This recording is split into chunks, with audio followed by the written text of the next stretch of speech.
pessoal, tudo bem? Bem-vindo a mais um vídeo aqui no meu canal. Hoje eu vou falar para vocês, vou contar para vocês a respeito de amantes de reis, amantes da realeza.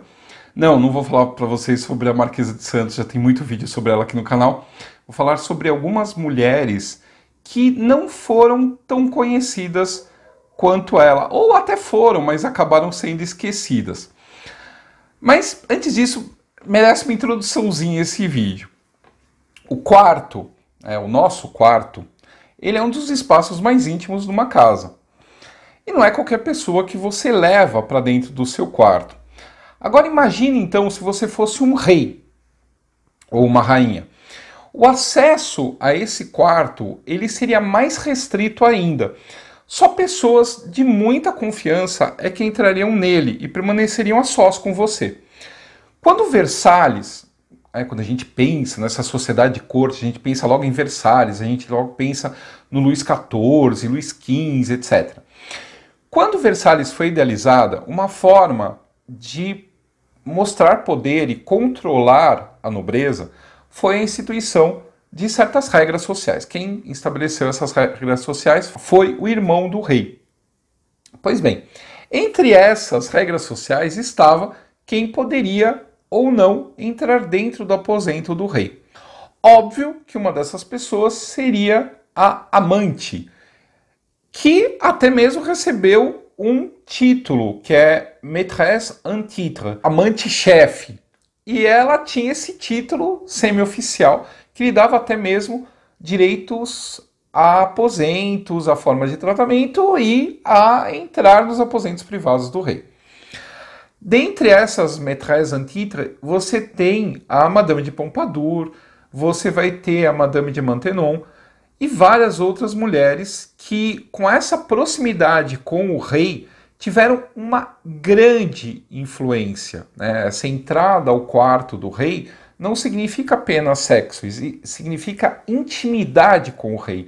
E nesse momento, obviamente, ela podia fazer negócios, ela podia intermediar negócios, ela podia conseguir que determinadas pessoas conseguissem títulos, cargos, posições na corte ou mesmo fora na corte, negociando às vezes contratos estatais entre empresas e o poder público. No vídeo de hoje eu vou contar para vocês a história de outras amantes, Essa Madame de Pompadour, a Madame de Maintenon, juntamente com a Marquesa de Santos, tem muita coisa aqui na internet. Então eu vou falar de algumas outras que provavelmente vocês ainda não ouviram falar.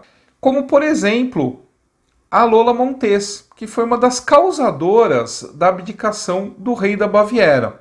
Outra que também teve o seu lugar na história foi a Catarina Schratt, que uns dizem que foi amante, outros dizem que foi apenas uma amiga muito íntima do imperador Francisco José da Áustria. Quem teria juntado o casal teria sido a própria esposa do imperador, a imperatriz Elizabeth, mais conhecida como Sissi. Tem até um vídeo sobre ela aqui no canal. Ao contrário do tio-avô do príncipe Charles, o rei Eduardo VIII, que abdicou do trono para se casar com a sua amante, uma norte-americana divorciada, o rei Carol da Romênia não teve tantos pudores ao viver um escandaloso caso com Helena Lupesco, com quem se casou no Rio de Janeiro na década de 1940. Mas será que só os reis é que tiveram amantes? Não, as rainhas também tiveram amantes e é sobre isso que eu também vou falar aqui nesse vídeo. Mas antes disso, antes de continuarmos esse vídeo, não se esqueçam de dar uma olhada se o sininho está ativado. Se não tiver, clica no sininho para ser notificado dos novos vídeos aqui no canal. Não se esqueçam de curtir esse vídeo, de compartilhar esse vídeo, que é a maneira que vocês podem ajudar aqui o canal.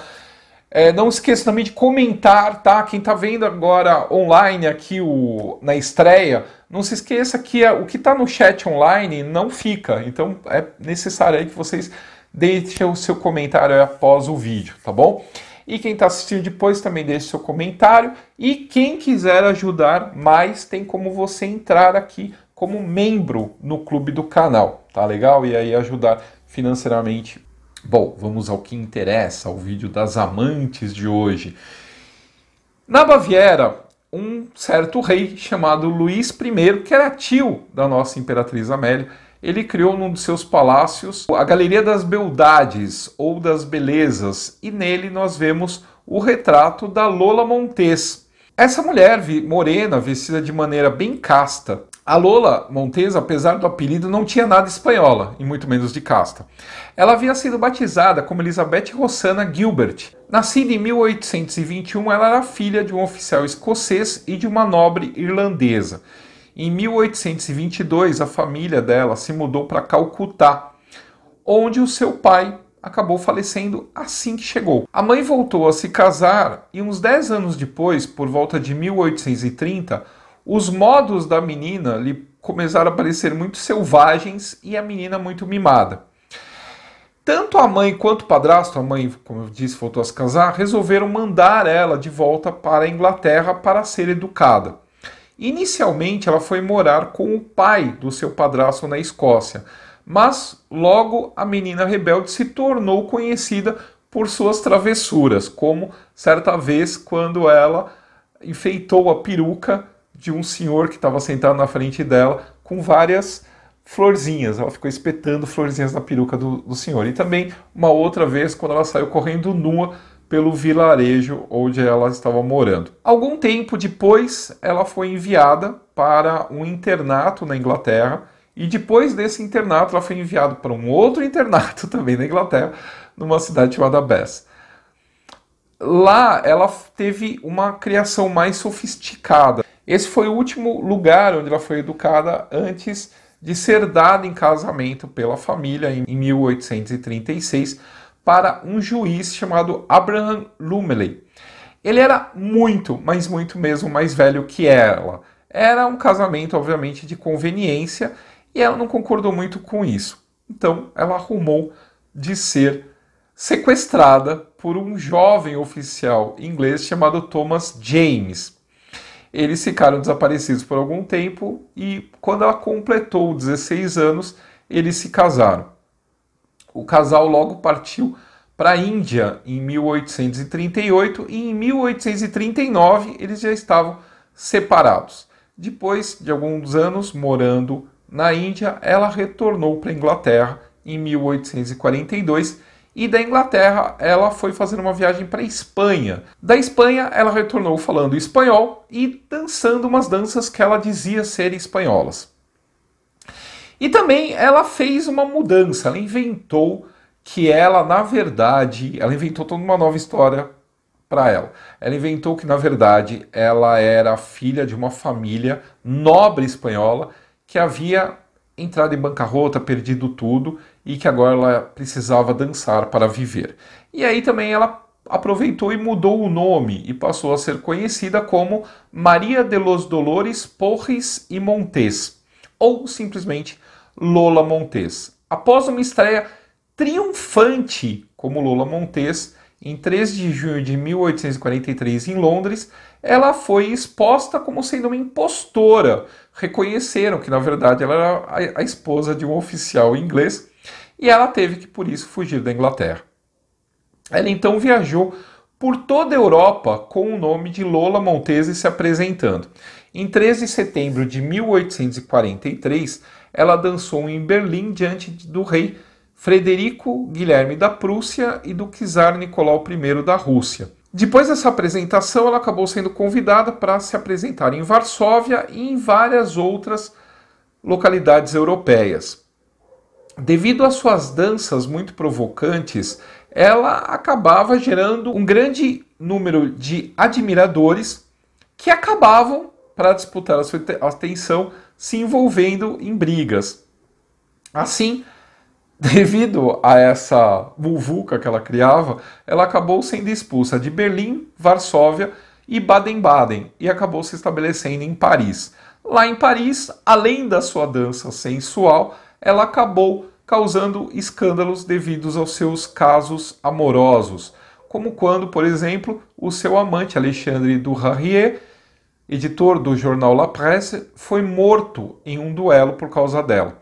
Ela foi amiga na França do Alexandre Dumas pai, do Alexandre Dumas filho e do compositor Franz Liszt. Entre os seus admiradores estavam essas três sumidades intelectuais da época.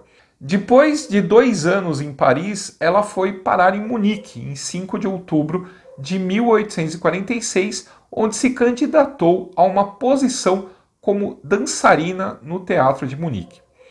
Como o diretor do teatro da época, Augusto von Fries, não a deixou atuar, ela procurou o rei da Baviera, Luís I, que a recebeu pela primeira vez em 7 de outubro de 1846. Em 10 de outubro, ela fez a sua primeira apresentação no teatro e em 14, mais uma vez, ela se apresentou. Ou seja, o rei intercedeu por ela. Diz a lenda que na primeira entrevista que ela teve com o rei, ele lhe perguntou se os seus seios eram verdadeiros ou era enchimento. E ela prontamente estourou o corpete, revelando os seus dotes naturais para entorpecimento do rei. Lenda ou não, Lola tinha 25 anos e o rei 60, quando eles passaram a ser amantes. Alguns dizem que na realidade teria havido pouquíssimas relações sexuais entre eles e que Lola só usava a atração que exercia junto a Luís para ganhar cada vez mais dinheiro e joias. Outros afirmam que eles teriam realmente tido um tórrido caso de amor. A certeza é que 1 mês e 10 dias depois do primeiro encontro, Luís I alterou o seu testamento. Nele foi prometido um pagamento de 100 mil florins se ela não fosse casada nem viúva quando ele morresse. Além disso, ela deveria receber 2.400 florins anualmente até se casar. De fato, ao final do relacionamento deles em 1850, ela havia recebido um total de 158.084 florins. Além disso, o rei deu-lhe um palácio em Munique, onde ele a visitava. Às vezes, ela recebia outros cavaleiros, a maioria pessoas que esperavam que ela pudesse interceder por eles junto ao rei. A relação dela com Luís se tornou bem conhecida e a maioria da população reprovava a conduta do seu rei. Quando Luís exigiu que ela recebesse a cidadania bávara, o gabinete ministerial se recusou, dizendo que isso era ilegal, e todos os ministros pediram demissão. Lola Montez foi naturalizada por ordem do rei, o que levou a tumultos em Munique e as coisas iriam piorar. Em 25 de agosto de 1847, ela foi feita condessa de Landsfeld e, de acordo com o decreto do rei, por causa dos muitos benefícios prestados aos pobres da Baviera. Lola começou a ser protegida e defendida por alguns estudantes que passaram a formar uma espécie de guarda para a amante do rei. Por essa época, alguns rumores diziam que ela tinha começado um relacionamento com Elias Peisner, que era o presidente das fraternidades estudantis em Munique. Não demorou muito para que diversas fraternidades se voltassem contra os estudantes que defendiam Lola, levando a tumultos às ruas de Munique. Como resultado, em 9 de fevereiro de 1848, Luís I ordenou o fechamento imediato da universidade até o semestre de inverno de 1848-1849 e ordenou que todos os alunos deviam deixar a cidade em 3 dias. Em 10 de fevereiro de 1848, estudantes e outros cidadãos, principalmente comerciantes que perderiam com a saída dos estudantes da cidade, se juntaram e tumultos eclodiram na cidade. Após fortes protestos de empresários, proprietários e cidadãos, a universidade foi reaberta um dia depois e em fevereiro de 1848 foi emitida a ordem para que a condessa Landsfeld, Lola, deixasse a cidade dentro de 1 hora. Em 11 de fevereiro de 1848, ela fugiu sob os olhos da população enfurecida para Lindau e de lá para a Suíça. Em 16 de março, Luís declarou no Conselho da Coroa que Lola Montez não era mais cidadã da Baviera. 4 dias depois, a 20 de março, ele foi obrigado a abdicar o trono. Lola viveu na Suíça esperando que o seu amante fosse se juntar a ela. A única coisa que ocorreu durante esse período foram cartas ardorosas dele, reafirmando o amor e a paixão que sentia pela sua amante, mas o filho dele, que havia assumido o trono após a abdicação do pai, impediu que ele deixasse Munique e fosse viver com a sua amante na Suíça, porque, de acordo com o filho, isso iria prejudicar ainda mais a dinastia perante a população da Baviera. Farta de esperar, Lola começou um novo relacionamento com uma outra pessoa e começou a ameaçar Luís caso ele não desse o que ela mais precisava, que era dinheiro, obviamente. Ela iria tornar as cartas públicas, levando-as à imprensa. Ela acabou desistindo do intento, acabou deixando Luís em paz e acabou partindo para Londres em 1849 e resolveu capitalizar em cima de todo esse escândalo. Ela se apresentou em Londres numa peça chamada Lola Montez ou Condessa por uma Hora, né, explorando toda essa relação que ela teve lá em Munique com o rei. Em Londres ela acabou se casando novamente, só que tinha um problema, ela não era viúva, ela não tinha se separado do marido, ou seja, ela estava praticando bigamia e por isso ela teve que fugir novamente da Inglaterra. Em 1852 ela estava estreando nos palcos da Broadway em Nova York, nos Estados Unidos, com uma peça chamada Lola Montez na Baviera, novamente explorando toda a questão que havia acontecido com ela em Munique. Ela percorreu os Estados Unidos de costa a costa, se apresentou em importantes cidades e inclusive fez shows para mineiros, né, na Califórnia, na questão da corrida do ouro, tinha muita gente lá, ela foi ganhar pepitas de ouro dos mineiros lá na Califórnia. Nesse espírito de ganhar dinheiro com aventureiros em vários lugares, ela acabou indo parar na Austrália, onde ela se apresentou de 1855 a 1856, tanto em grandes cidades quanto em lugares onde estava também havendo corrida de ouro, locais mais isolados, que justamente por falta de diversão acabavam pagando mais quem fosse lá entretê-los. Ela, em 1857, estava de volta a Nova York, onde ela faleceu pobre em 1861, aos 39 anos de idade. Ela está enterrada no cemitério Greenwood, no Brooklyn. Outra personalidade muito interessante que se envolveu com o rei foi a Catarina Schratt.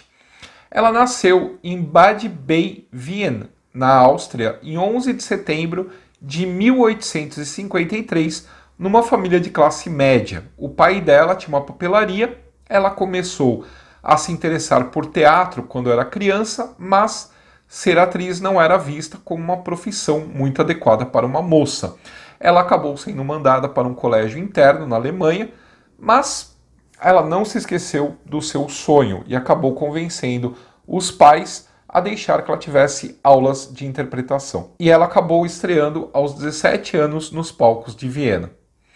Em 1872, ela foi contratada por uma companhia em Berlim, mas alguns meses depois voltou à Áustria para trabalhar como atriz fixa da Companhia do Teatro Municipal de Viena. E foi aí que o imperador Francisco José da Áustria teve o seu primeiro contato com ela em 1873, quando ela fazia o papel principal na peça de Shakespeare, A Megera Domada. Não existem registros que o Francisco José tenha prestado muita atenção a essa jovem loira bonita.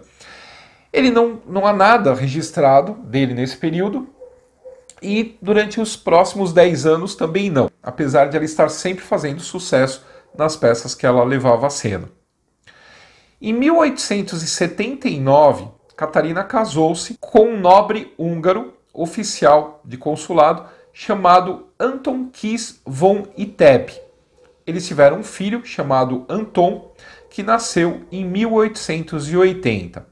O marido era de origem aristocrática, mas tinha mais pose que dinheiro, e os dois viviam num apartamento enorme, bem acima das suas condições financeiras. 2 anos mais tarde, essas dívidas vieram a assombrá-lo, e ele fugiu simplesmente de Viena, deixando a mulher para trás.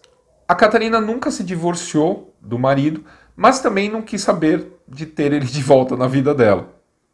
Ela tentou voltar aos palcos, mas ninguém queria contratá-la, então ela resolveu fazer o mesmo que a Lola Montez, tentar a vida nos Estados Unidos. E lá, em Nova York, ela foi um sucesso estrondoso. Então ela retornou um ano depois para Viena, com toda essa fama que havia angariado na Europa, e acabou conseguindo uma posição no Teatro Real do Hofburg, que ficava muito próximo ao Palácio da Família Imperial, o Palácio do Hofburg, em Viena. Francisco José, obviamente, como imperador e patrocinador do teatro, frequentava esses espetáculos junto com a esposa, a imperatriz Elizabeth, né, mais conhecida como Sissi. E ele começou então a reparar nessa atriz. Não se sabe exatamente quando os dois foram apresentados, mas possivelmente foi na primeira apresentação dela em novembro de 1883, porque o teatro, como eu disse, era subvencionado pela família imperial, então ele estava presente em praticamente todas as estreias. O que se sabe é que em fevereiro de 1885, o imperador Francisco José e Catarina foram vistos conversando por muito tempo durante um baile, e que por essa época o imperador não perdia uma peça em que ela estivesse apresentando. Em agosto, ela foi convidada para atuar tanto no aniversário dele, quanto numa apresentação para o czar Alexandre III, que estava visitando a Áustria naquela época. A imperatriz Sissi, ela logo reparou no interesse do marido pela bela atriz e como que os dois se davam bem. Nessa época, a Sissi passava mais tempo viajando do que junto com o marido em Viena. Em Viena ela passava algumas semanas por ano. A Sissi começou a reparar e se preocupar com a solidão do marido. Ela sabia que o Francisco José teve várias amantes. Entretanto, se isso resolvia a questão do corpo, né, de você ter relações sexuais com outra pessoa, as relações intelectuais eram mais complicadas, porque ele não conseguia estabelecer nenhuma relação de conversa com nenhuma dessas amantes que ele tinha, né? As pessoas geralmente que estavam ao redor dele, que ele acabava tendo caso, eram pessoas mais fúteis e que não conseguiam levar uma conversa ou mesmo uma amizade com ele. A Sissi, ela gostava muito de um poeta chamado Heine, que nos últimos anos de vida, já bem idoso, começou a ter uma amizade, um relacionamento platônico com uma mulher um pouco mais jovem que ele. E ela começou a pensar que a Catarina seria perfeita para fazer esse papel de companheira do Francisco José. Então a Sissi bolou um plano. Ela disse que queria que o seu pintor favorito fizesse um retrato da Catarina.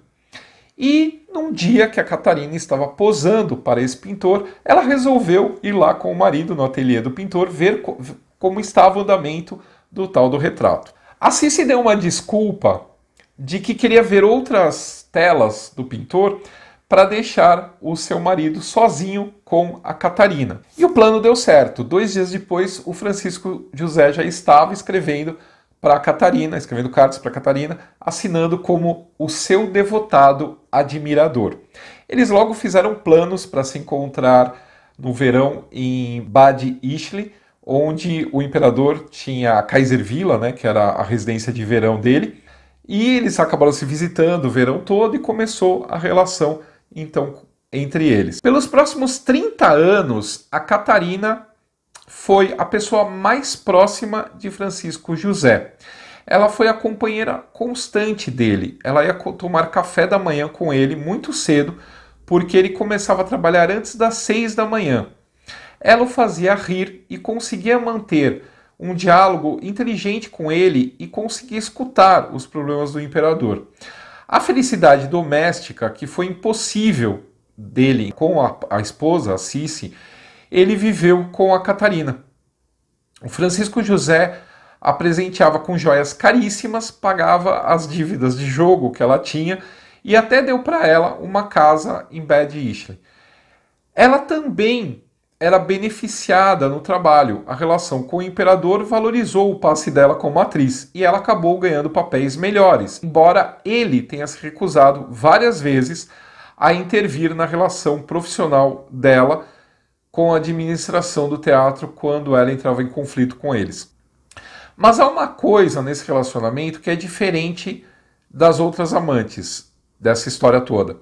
Não há provas, não há evidências de que efetivamente eles tiveram uma relação carnal. Muitos autores defendem que o relacionamento deles era uma amizade íntima e apenas isso.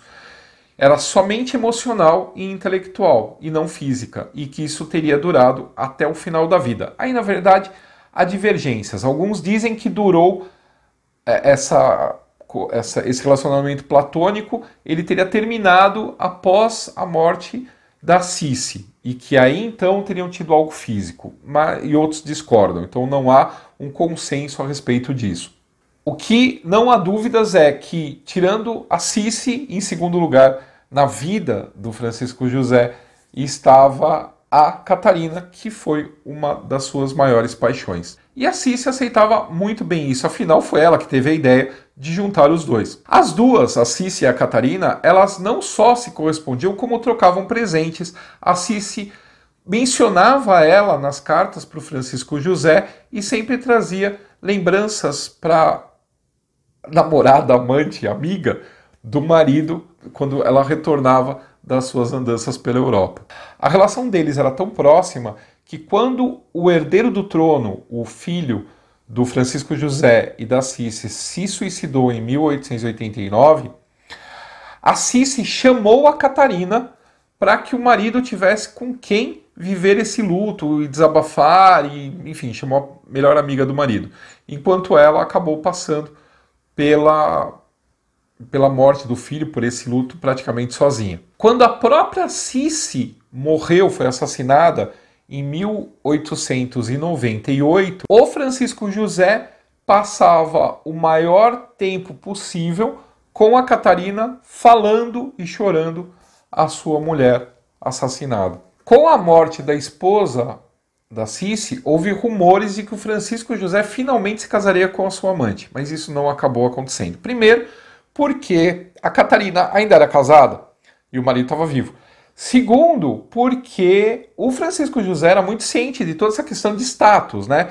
Basta ver o que ele faz com o pobre do sobrinho dele que se atreve a querer casar com uma condessa, né? O Francisco Ferdinando, que era o herdeiro do trono austríaco após a morte do Rodolfo, ele passa maus bocados com o tio, como eu conto nesse vídeo aqui do canal. Então era improvável que o Francisco José esquecesse toda essa relação de status, de classe social, de nobreza e casasse com uma mulher que nem nobre era, né? Era nobre por casamento e mesmo assim uma nobreza baixa. Então era impossível que esse casamento se realizasse.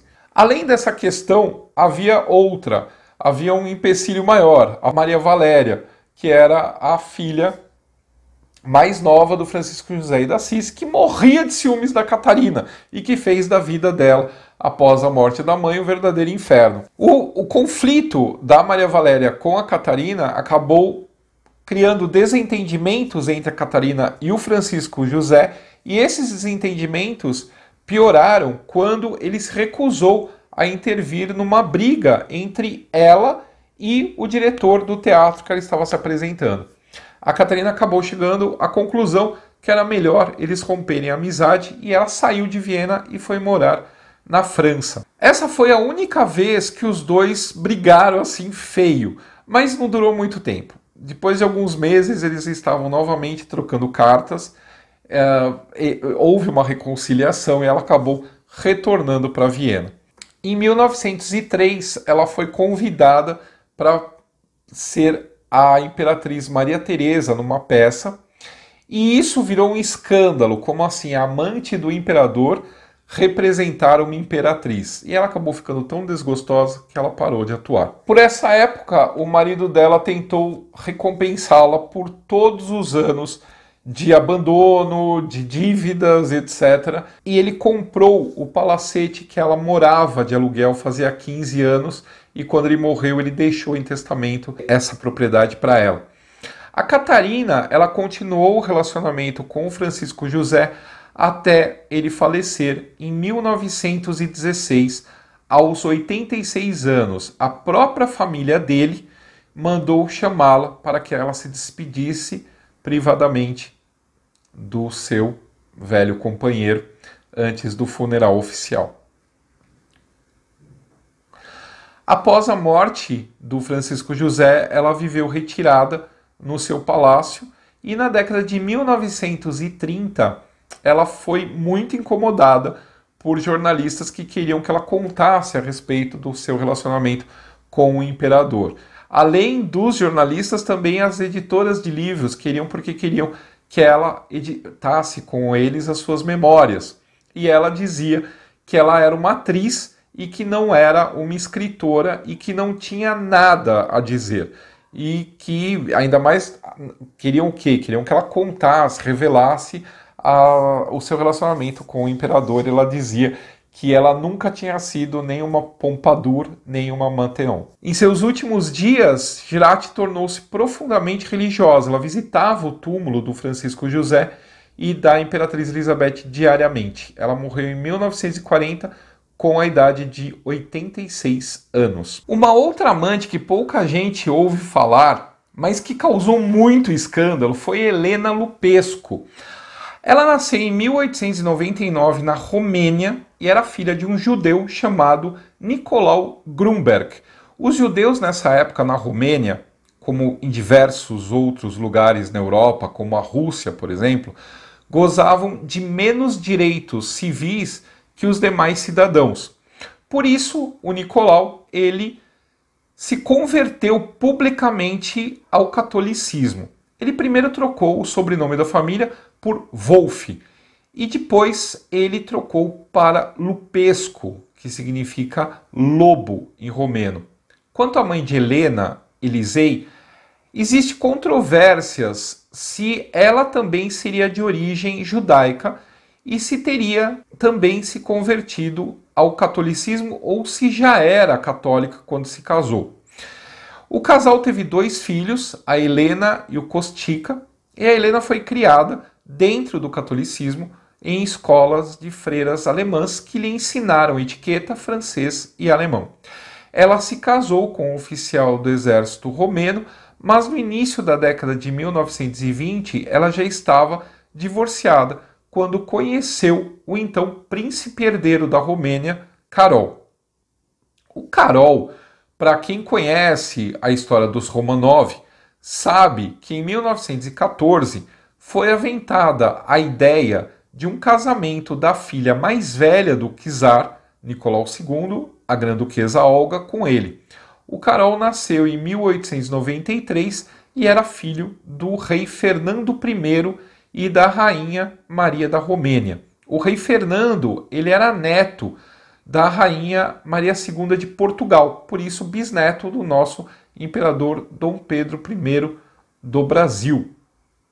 Como eu disse, essa primeira tentativa de casamento do Carol com a Olga da Rússia não deu certo e ele acabou se apaixonando por uma garota chamada Zizi Lambrino, filha de um general romeno.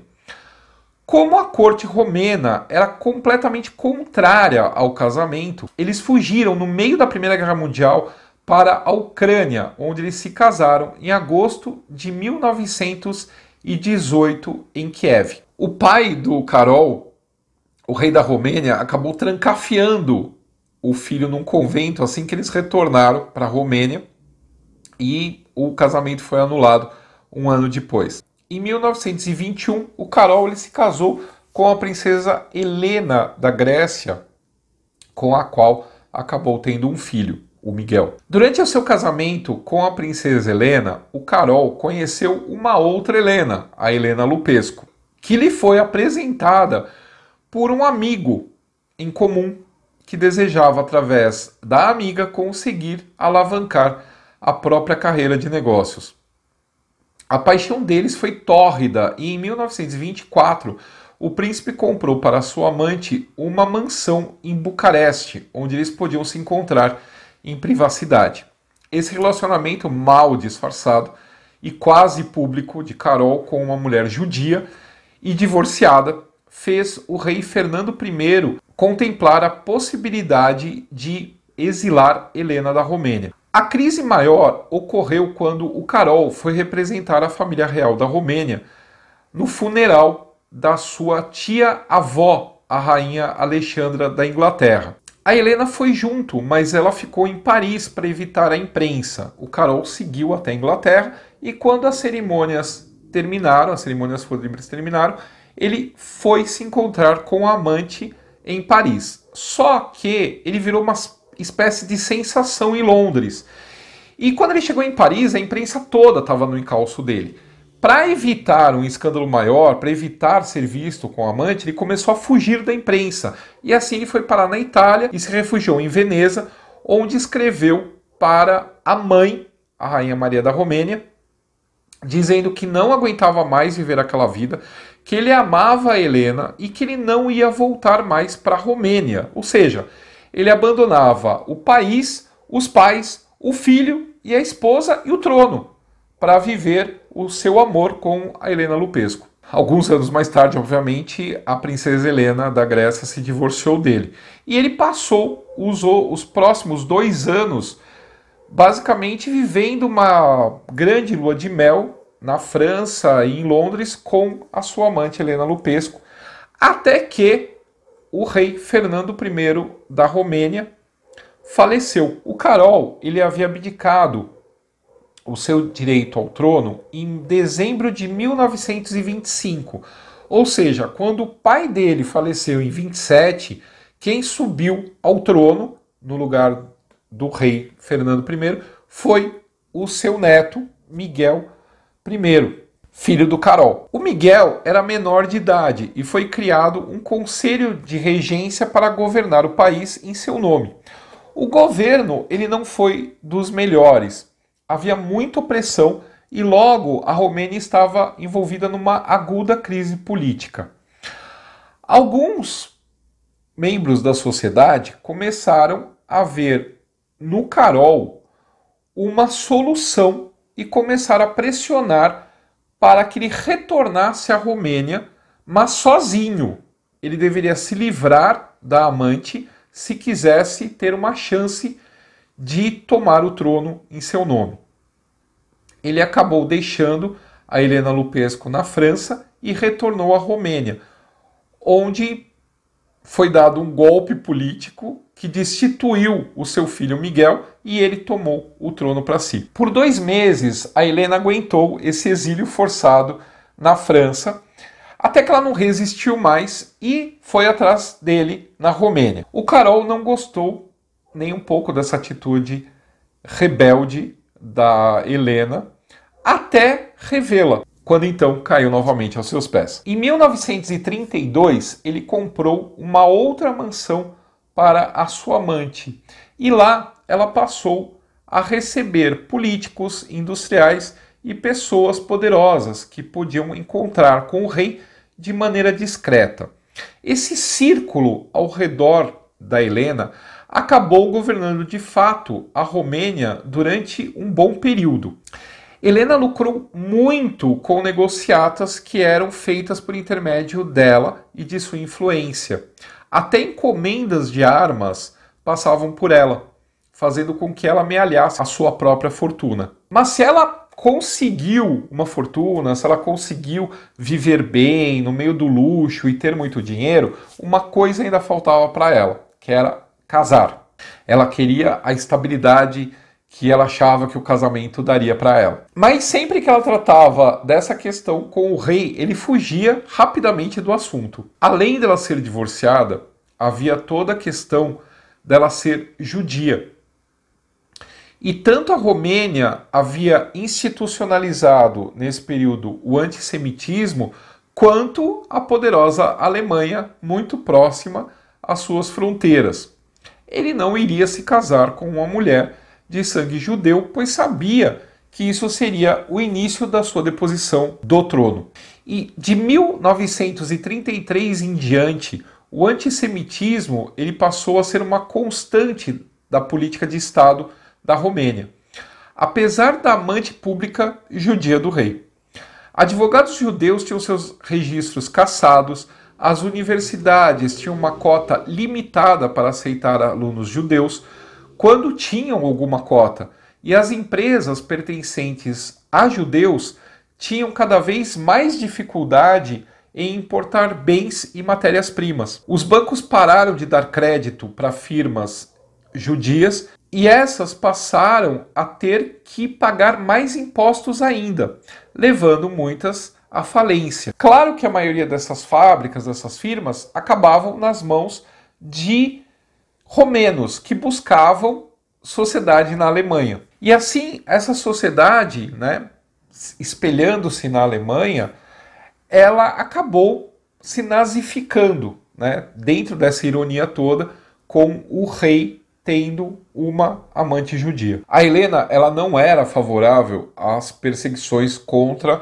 os judeus, mas em todas as entrevistas dela nesse período, ela negava a sua origem judia, ao mesmo tempo em que ela esbravejava contra Hitler em particular. Enquanto Carol buscava uma maior aproximação ainda com a Alemanha, para essa Alemanha era impossível se aproximar dessa Romênia que tinha o rei como uma amante judia. Ele sentiu muito isso quando a Rússia, em 1939, invadiu a Romênia.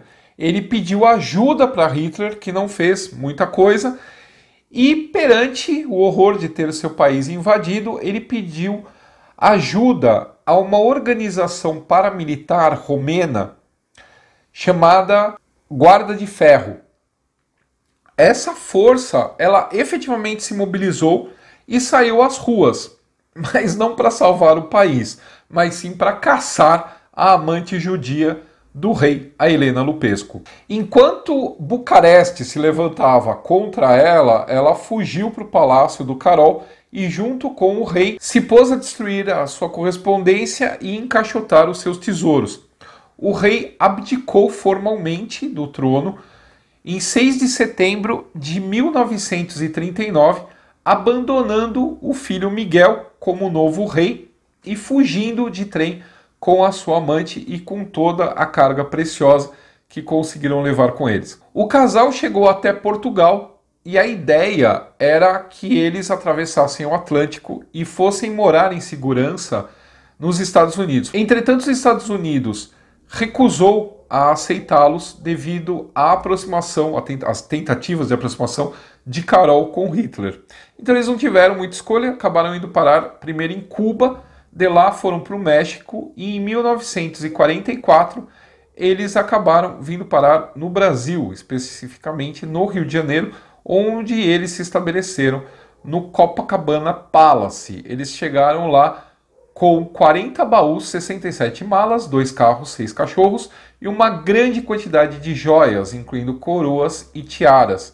Em 1947, a Helena adoeceu. Aí há controvérsias. Uns dizem que ela estava com leucemia, outros dizem que ela estava com anemia. Mas o resultado era unânime para qualquer um. Ela iria morrer, ela não teria muito tempo de vida. E aí o Carol resolveu dar a ela uma coisa que ainda não havia dado, que era o casamento. Então, em 5 de julho de 1947, Carol e Helena casaram-se no Rio de Janeiro, num quarto de hotel. Milagrosamente, a Helena se recuperou.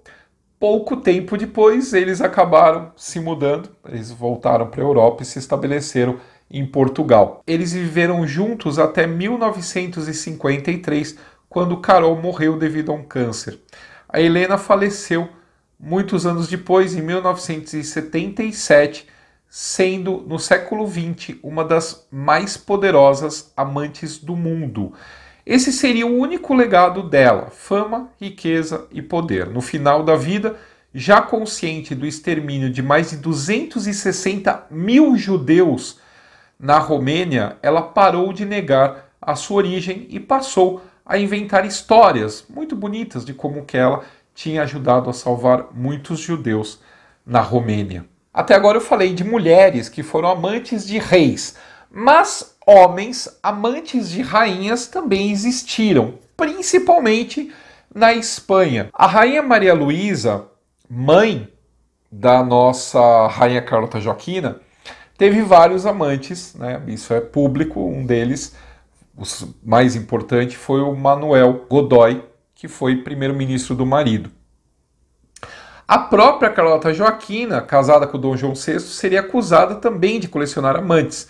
Inclusive, o próprio marido teria dúvidas a respeito de alguns dos filhos que ela teve, se seriam dele mesmo ou não. Mas foi uma sobrinha da Carlota Joaquina que reinou na Espanha com o nome de Isabel II, que ficou mais conhecida pelos seus favoritos.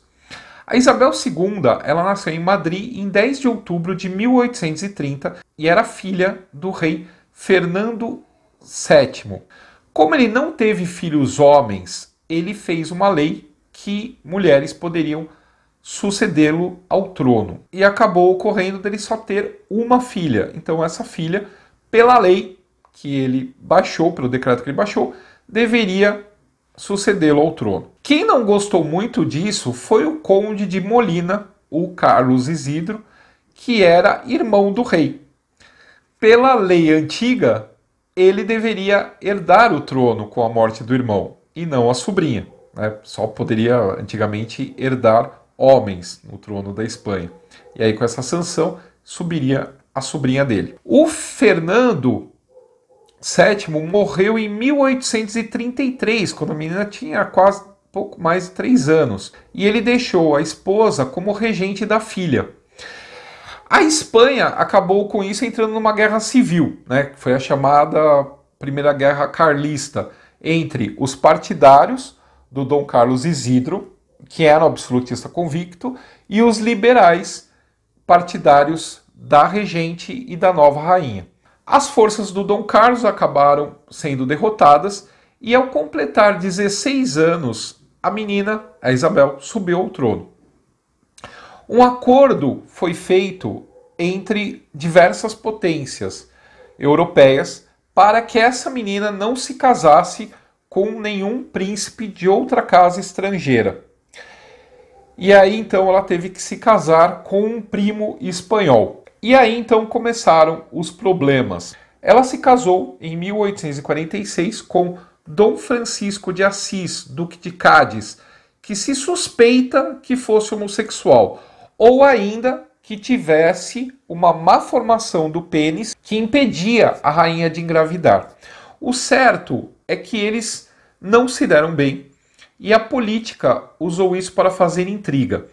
Logo começou a surgir apelidos e piadas envolvendo uma suposta falta de masculinidade por parte do rei, enquanto a rainha ela passa a ser pintada como uma ninfomaníaca que vivia trocando rapidamente os seus amantes. Um desses amantes, um desses favoritos da rainha, foi Francisco Serrano e Domingues. Serrano era um militar e político que pouco depois do casamento da rainha passou a ser seu favorito. Ele era 20 anos mais velho que ela e a proximidade dos dois acabou fazendo com que ele fosse feito ministro da guerra.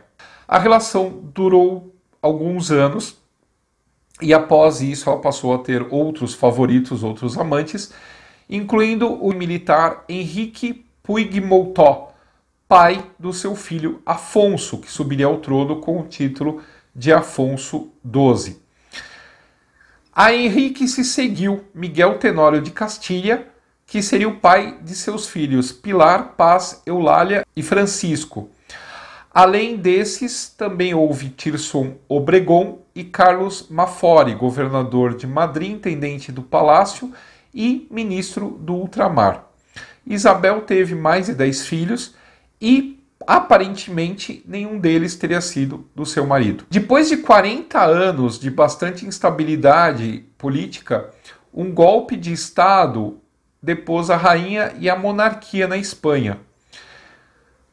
Um dos causadores desse golpe foi um dos seus primeiros amantes, o Francisco Serrano e Domingues, que derrotou as tropas da rainha, montou o primeiro governo provisório e posteriormente foi primeiro-ministro em outros governos. Isabel II se exilou na França, onde foi obrigada a abdicar do trono espanhol. Mas ela veria o seu filho Afonso governar como Afonso XII e também veria o início do governo do seu neto, o Afonso XIII. Isabel faleceu em 1904 em Paris, onde viveu com diversos amantes e sendo extorquida pelo marido, que a ameaçava de contar ao mundo a verdade a respeito dos seus filhos. Bom, gente, é isso. Espero que vocês tenham gostado aqui desse vídeo. Deem uma curtida aí, comentem, contem para mim aí qual que vocês acham que faltou, o diamante, qual que vocês acharam pior, qual que vocês acharam melhor e, enfim, deixem aqui embaixo os seus comentários, tá legal? Um abraço, até o próximo vídeo.